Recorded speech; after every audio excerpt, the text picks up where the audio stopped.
Hi mga kaibon, welcome back sa YouTube channel natin. Ayan, meron naman tayong pang out. Ayan, ito, unahin natin to. Green dilute. Ayan, dilute lang siya.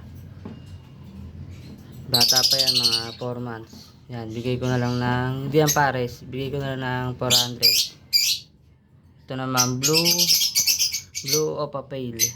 Ayan, red eye yan, blue opa pale. Bigay ko na lang yan ng 800. Blue opa pale, ang gender matured na yan. Ito naman par blue pastel tsaka par blue dilute. Yan,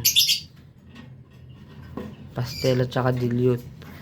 Yung iba maraming nalilito dito eh, yung pastel na pagkakamala na ng dilute. Yan, sabi ko na din ang pagkakaiba sa dilute. Ayan, yung pakpak nya, yan, gray. Yan, ito dilute na yung pakpak, gray. Sa pastel naman, pero silang par blue, pero yung sa pastel, yung papak niya puti. Yan, pastel yan.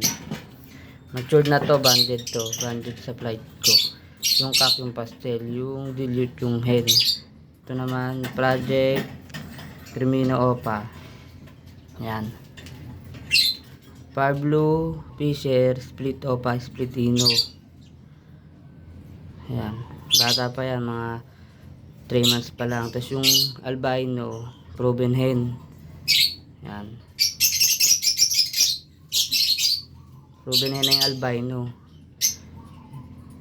Ito dapat ilagay sa medyo maluwag na double cage para nakakalipad-lipad yung yung cup.